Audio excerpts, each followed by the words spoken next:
우리는 지금 다윗이 10년 동안 사울왕을 피해서 도망 다니는 그 현장을 보고 있어요. 다윗이 20살 때 골리앗을 한 방에 박살내지 않습니까? 그리고 그 시골 청년이 일약 전 세계 스타가 되는 거예요. 그러니까 사람들이 노래를 지어서 이 다윗을 환영하면서 하는 말이 사울왕이 죽인 자는 1000명이고 다윗이 죽인 자는 10,000명이다. 그럼 다윗이 인기가 몇 배나 높아요? 10배나 높죠. 이러니까 갖다나 헷갈리는 귀신들로 왔다 갔다 하는 사울왕이 아이돌을 말로 하면 머리 뚜껑이 열려버린 거예요. 열이 받쳐가지고 저놈의 새끼를 죽여야 된다고. 이래가지고 10년 동안을 다윗을 죽이려고 쫓아다닙니다. 그러니까 사울왕은 전 나라의 군대를 동원해서 쫓아다니고 다윗은 걸어만 날살이라 피해 다니고 이런 상황이에요. 근데 이상하게 세월이 갈수록 사울왕에게는 하여튼 간신배들 이런 악한 놈들만 남아있고 다윗에게는 정말 하나님을 사랑하는 사람, 속 터지는 사람, 진짜 갈급한 사람 이런 사람들이 몰려오는 거예요. 이런 상황입니다. 그래서 지금 오늘 말씀은 이제 엔게디 광야에 다윗과 그 일행, 그 공동체들이 벌써 남자만 400명이 넘잖아요. 그 식소를 따지면 얼마나 많겠어요? 엔게디 광야에 숨어 은신해 있습니다. 그 엔게디 광야는 아마 자연 동굴들이 많이 있는가 봐요. 동굴 깊숙이 들어가 버리면 사람 보이잖아요. 이렇게 해서 은신해 있습니다. 이때 보니까요, 또 이런 악한 놈들이 있어요. 이 다윗이 어디 있는가 잘 살폈다가 사울왕에게 가서 다 일러 바치는 이런 놈들도 있어요. 그래가지고 다 일러 바칩니다. 사울이 열이 받쳐가지고 오늘 1절로 3절에 보니까 3,000명의 군사를 거느리고 다윗을 잡으러 옵니다. 그래가지고는 이제 그 지역이 사막 지역이고 굉장히 낮에는 햇볕이 강해요. 그러니까 이 양반이 돌아다니다가 사울이 굉장히 피곤한 것 같아요. 낮잠을 자려고 동굴로 들어갑니다. 3절 한번 볼까요? 길가 양의 우리에 이런즉 굴이 있는지라. 이런 자연 동굴이 많이 있어요. 사울이 뒤를 보러 들어가니라. 아마 낮잠을 자기에 갔다 그렇게 해석을 해요. 너무 피곤하니까. 그런데 다윗과 그의 사람들은 그 굴은 깊은 곳에 있더니 이 보니까 이 사람들이 다윗이 여기에 지금 다윗의 신하들과 함께 지금 깊이 숨어 있단 말이에요. 이 진짜 기회잖아요. 이 양반 사울왕은 뭣도 모르고 자고 있고 다윗은 깊이 숨어 있고 살살 기어와서 이제 한 방이면 끝나잖아요. 4절 한번 보세요.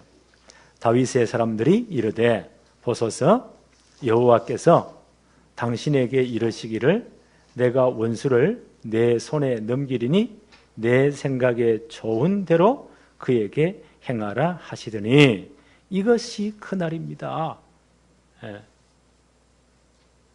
그 다윗을 따라다니는 장군들이 아주 신앙의 사람들이죠. 하나님이 주신 천재 이루의 기회입니다. 하늘이 내린 기회입니다. 명령만 내리십시오. 단칼에 사울을 없애버리십시다. 그럼 일이 딱 끝납니다. 충분히 이런 말을 할 수 있겠죠. 그때 보세요. 다윗이 일어나서 4절 마지막 부분이에요. 사울의 겉옷자락을 가만히 베니라. 그 양반은 얼마나 피곤했는지 사울은 지금 낮잠을 자고 있고 다윗이 살살 기어와서는요 겉옷자락을 칼로 뱁니다. 5절 한번 볼까요? 그리한 후에 사울의 옷자락을 뱀으로 말미암아 다윗이 마음이 찔렸다. 하나님의 절대 주권을 믿기 때문에 사울왕을 누가 기름 부어서요? 백성이 그렇게 억지로 왕을 원해서 사무엘을 통해서 하나님이 기름 부으라고 했잖아요. 하나님 허락하시는 왕이에요. 하나님이 처리하셔야 돼요. 하나님의 절대 주권에 대한 다윗의 경외심입니다. 그 겉옷자락을 펴고도 마음이 찔렸다. 6절 한번 보세요. 자기 사람들에게 이르되 내가 손을 들어 여호와의 기름 부음을 받은 내 주를 치는 것은 여호와께서 금하신 것이니 그는 여호와의 기름 부음을 받은 자가 됨이니라 하고. 그 부하들은 지금요, 참모들은 막 속이 부글부글 끓는 거예요. 한 방에 끝나는데 왜 저렇게 할까? 그때 다 답을 주잖아요. 신앙적인 이유입니다. 좋든 싫든 간에 하나님이 세우신 사람이에요. 그렇죠? 하나님이 기름 부은 받은 자다. 구약시대에 세 직분을 세울 때 기름을 부었죠. 첫째는 누굽니까? 왕을 세울 때. 두 번째는요, 제사장을 세울 때. 세 번째는 선자를 세울 때. 하나님이 직접 세우시는 거예요. 하나님이 세운 사람이다. 신앙적인 이유는. 그리고 인도주의적인 이유. 사울이 그래도요, 다윗의 장인어른이잖아요. 그 딸을 줬잖아요. 또 사울이 다윗을 발탁해서 이 아주 중요한 경호를 맡은 중요한 군대 장관으로 세웠어요. 자기의 직속 상관이잖아요. 그리고 둘도 없는 친구 요나단의 아버지입니다. 그 인간적으로 어떻게 이 사람을 죽이겠어요? 또 정치적인 이유가 있어요. 만약 사울을 이때 딱 죽이고 그럼 모든 게 끝나버려요. 다윗이 왕이 되어버리면 평생 어떻게 돼요? 저건 반역자다. 그렇잖아요? 자기 주군을 죽었으니까. 그리고 하나님의 계획이 아닌 쿠데타로서 정권을 잡은 자다. 다윗의 왕국은, 신정 왕국은 메시아 왕국을 예표하는 왕국이에요. 그렇잖아요? 그래서 이런 방법으로 절대 세우지면 안 돼요. 이 모든 걸 다윗이 알고 있단 말이에요. 그래서 죽이지 않고요, 살짝 이 겉옷만 빕니다.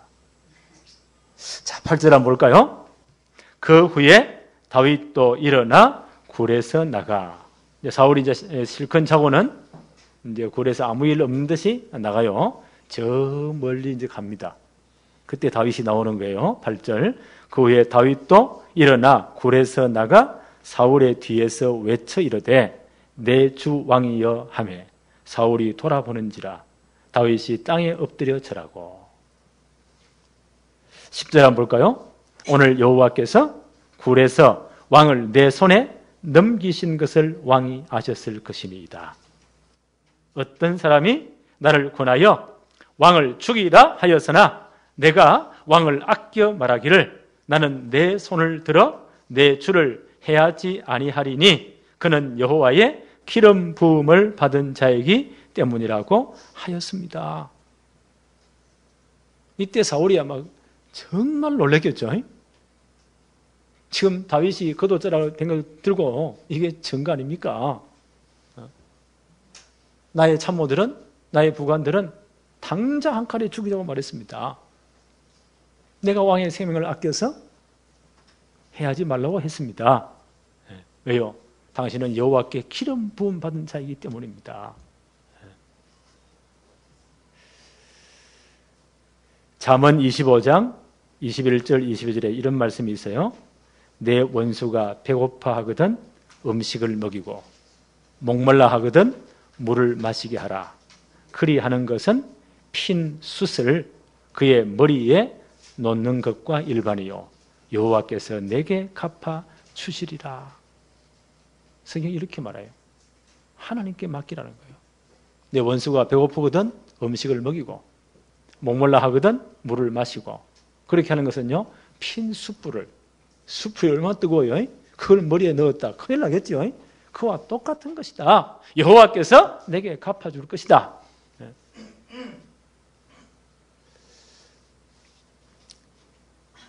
11절 12절 계속 지금 다윗이 이렇게 말을 해요. 내 아버지여 보소서 내 손에 있는 왕의 옷자락을 보십시오. 사울왕이 막 정신이 부쩍 들었겠죠. 그래요? 그 칼로 자기 목을 치면 죽잖아요. 옷자락만 베었잖아요. 네. 내가 왕을 죽이지 아니하고 겉옷자락만 베었은즉 내 손에 악이나 죄가가 없는 줄을 오늘 아실지니이다. 왕은 내 생명을 찾아 해하려 하시나 나는 왕에게 범죄한 일이 없습니다. 11절 12절 여호와께서는 나와 왕 사이를 판단하사 여호와께서 나를 위하여 왕에게 보복하시려니와 내 손으로는 왕을 해하지 않겠나이다. 이게 다윗의 신앙입니다. 예. 원수 갚는 게 누구 손에 있다고요? 하나님께 손에 있습니다. 하나님께 맡기는 거예요. 히브리 10장 30절에 원수 갚는 것이 내게 있으니 내가 갚으리라 하시고 또 주께서 다시 그 백성을 심판하시리라 말씀하신 것을 우리가 안다. 바울도 이런 말을 했어요. 로마서 12장 19절로 21절에 내 사랑하는 자들아 너희가 친히 원수를 갚지 말고 하나님의 진노하심에 맡겨라. 성경이 이렇게 말해요. 우리가 다 처리하면 속은 시원하겠죠. 그 다음 더 큰 문제가 와요. 하나님의 손을 보면요 완벽합니다. 그래서 너희가 친히 원수를 갚지 말고 하나님의 진노하심에 맡겨라. 기록되었을 때 원수 갚는 것이 내게 있으니 내가 갚으리라고 주께서 말씀하시니라.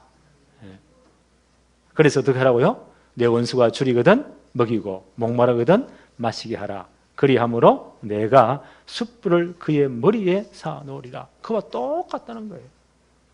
하나님이 갚으시겠다는 거예요. 아마 다윗은 이 하나님의 절대 주권을 믿은 겁니다. 그래서 사울을 죽이지 않았어요. 그 증거를 두고 지금 말을 하는 겁니다. 14절 한번 볼까요? 이스라엘 왕이 누구를 따라 나왔으며 누구의 뒤를 쫓나이까? 죽은 개나 벼룩을 쫓음이 아니니까. 나 같은 존재가 진짜 그런 존재감이 없는 사람인데 당신이 죽은 개나 벼룩을 쫓은 같이 나를 쫓지 않습니까? 지금 사울왕을 높이고요 자기를 낮추는 거예요. 15절에 그런즉 여호와께서는 재판장이 되어 나와 왕 사이에 심판하사 나의 사정을 살펴 억울함을 풀어주시고 나를 왕의 손에서 건지시기를 원하나이다 하니라. 자, 보세요. 다윗이 참 지혜롭지요. 이거 하나님이 이 지혜를 은혜를 주신 것 같아요. 왕을 지극히 높입니다. 약한 사람이 자기를 높이면 좋아해요. 예. 왕이 지금 죽은 개나 벼룩을 줬을 그런 군벌입니까? 나는 그런 존재인데 왜 이렇게 하십니까? 예. 그러면서 여호와께서 재판장이 되어 나와 왕 사이를 심판하셔서 나의 사정을 살펴 억울함을 풀어주실 것입니다. 나를 왕의 손에서 건지시기를 내가 정말 기도합니다. 예. 이 말을 들으면 사울이 진짜 마음에 찔렸겠죠. 야, 내가 괜한 짓을 하고 있구나. 예. 사울왕을 통해 왕으로 하여금 자신의 잘못을 정말 깨닫도록 다시 이런 말하는 것을 한번 보세요. 그래서 이 성령의 사람들, 복음의 사람들은 말도 참 이렇게 합당하게 해요. 다른 사람의 감정을 막 죽이는 게 아니고 진짜 이 사람 깨닫도록 미안함을 느끼도록.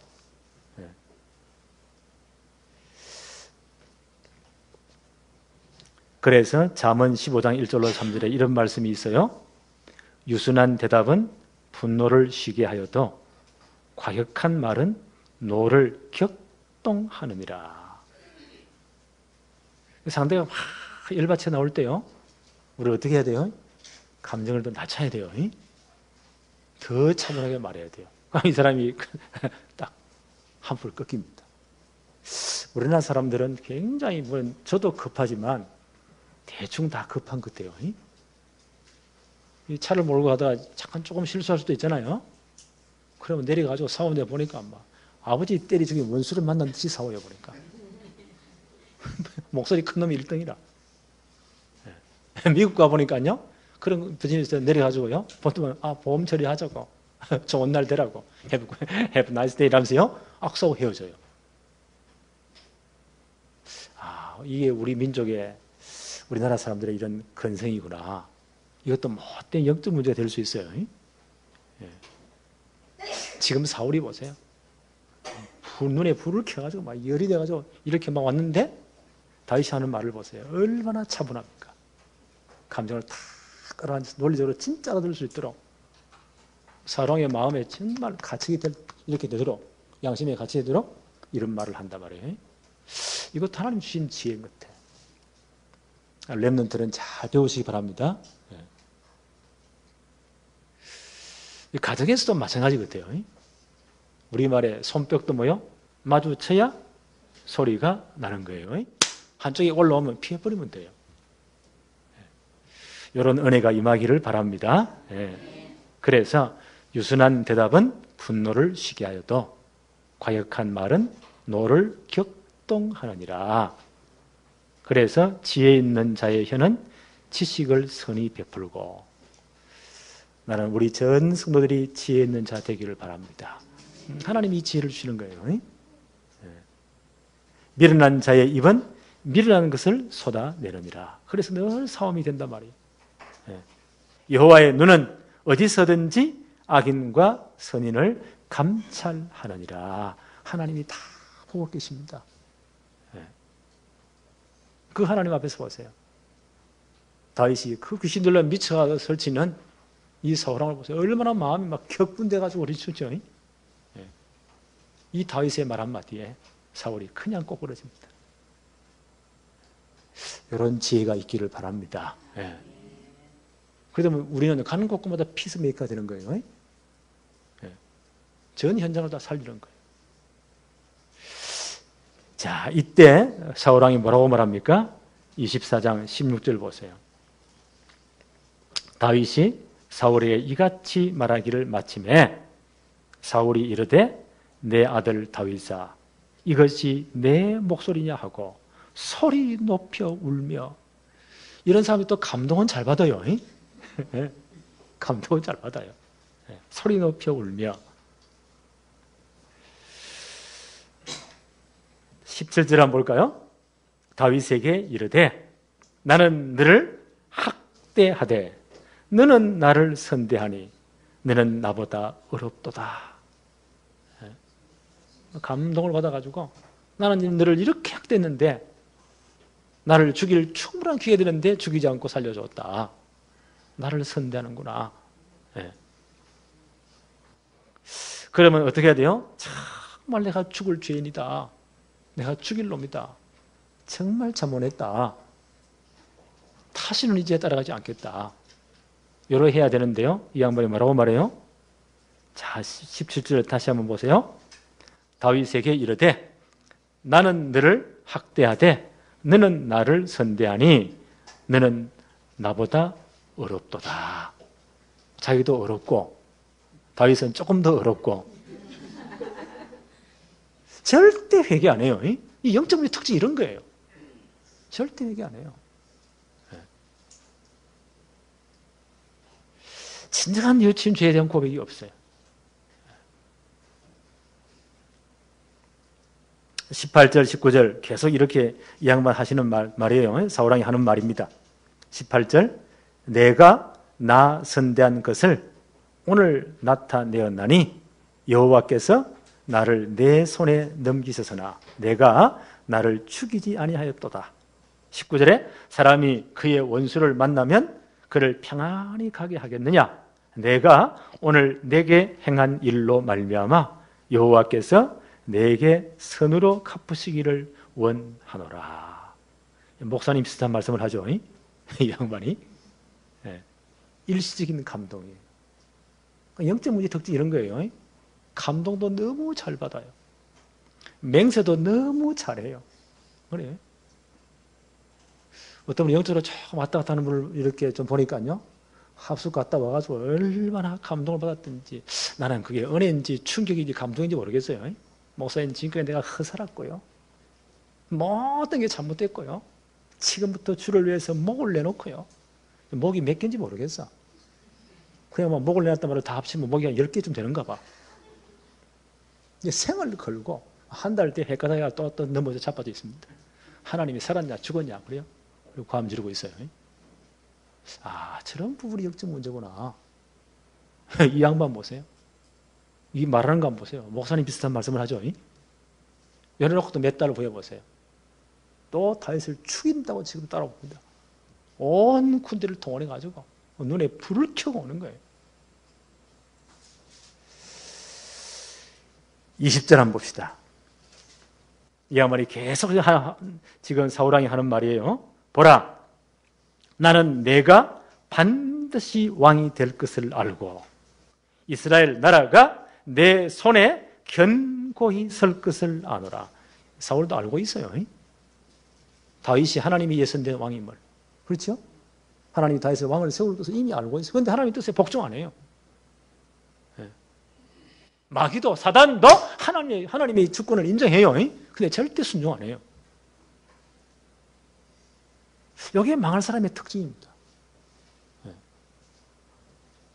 20절 다시 한번 볼까요? 보라, 나는 내가 반드시 왕이 될 것을 알고 이스라엘 나라가 내 손에 견고히 설 것을 아노라.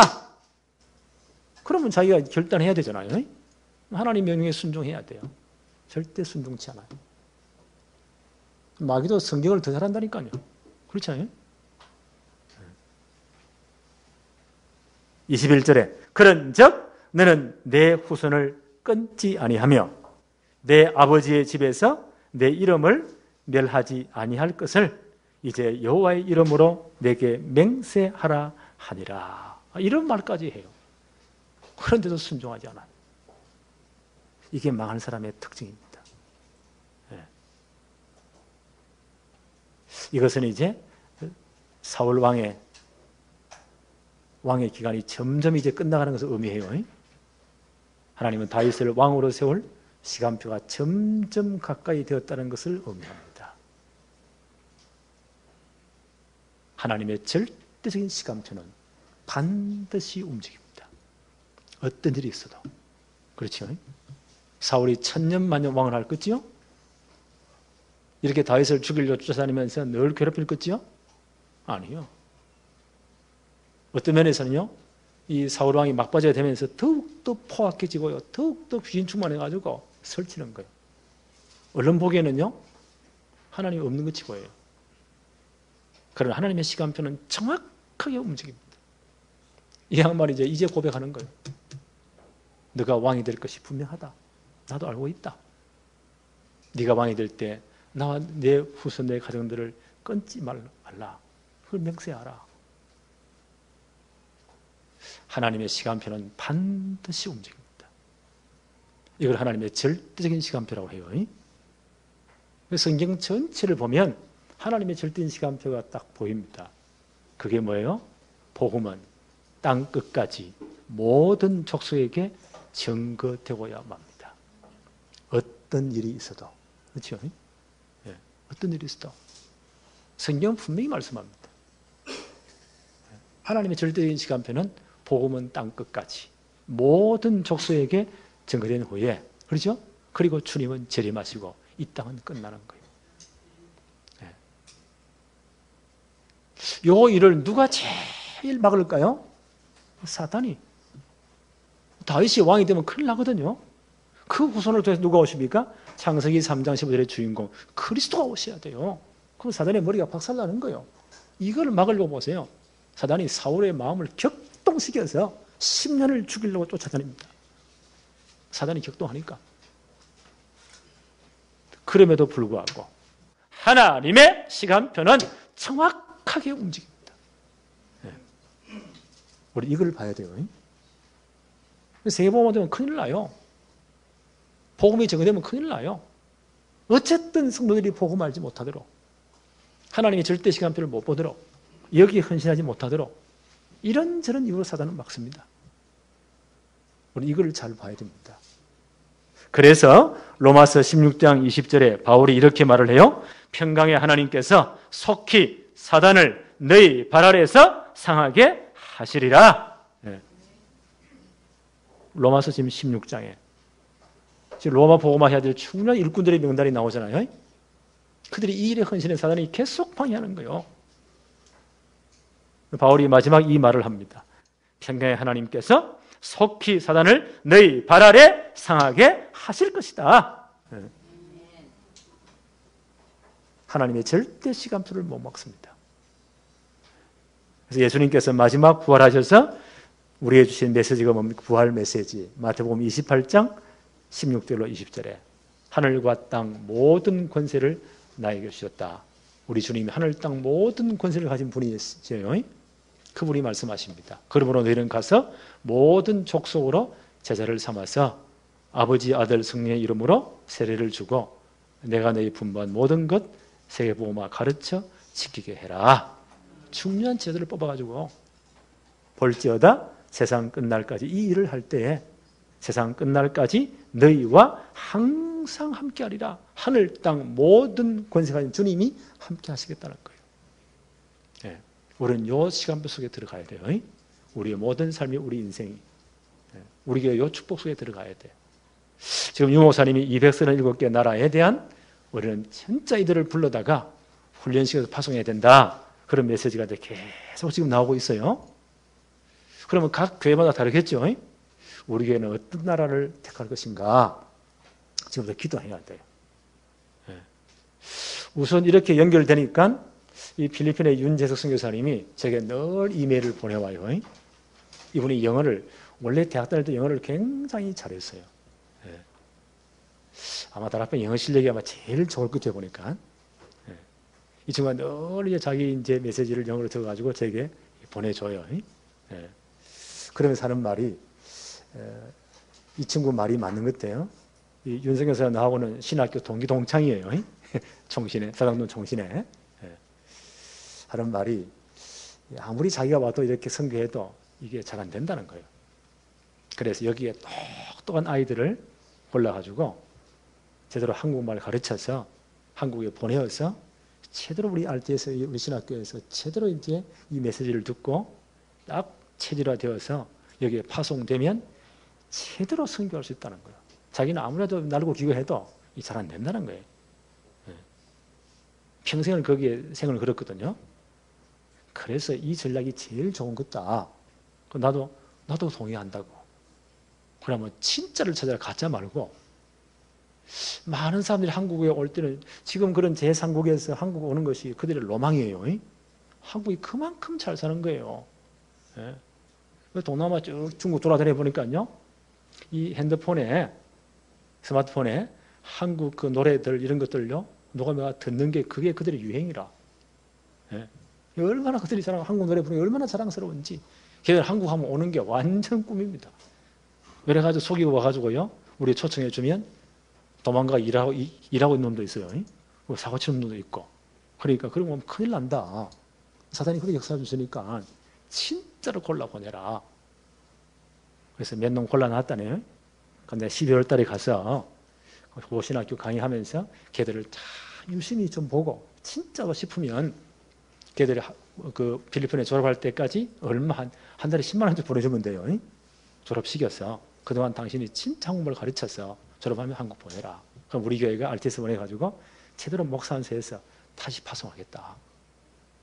제자를 삼아. 그렇죠? 가르쳐 지키게 해라. 제일 먼저 이제 딱 연결된 게 하여튼 윤지혁 선교사가 몇 달 전부터 한 1년 전부터 계속 그 말을 했어요. 하나님의 계획이다. 언약 잡았어요.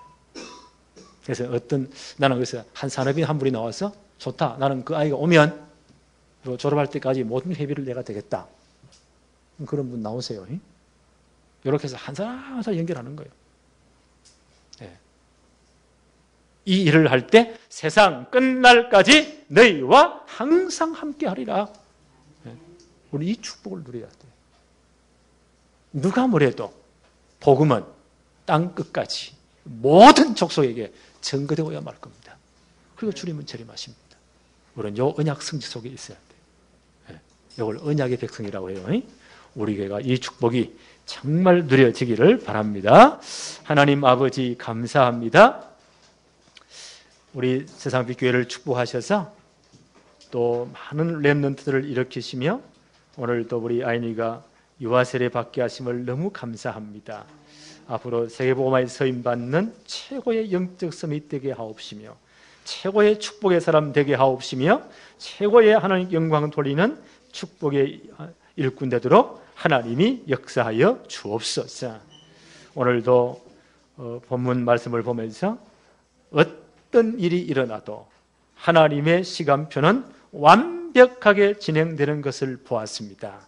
우리 아버지 하나님, 이 마지막 시대에 복음은 땅 끝까지 모든 족속에게 증거되게 되어 있고, 또 이 복음이 다 증거된 후에 주님은 재림하시며 이 땅이 이제 모든 것이 끝남을, 영원한 하나님 나라가 완성됨을 고백합니다.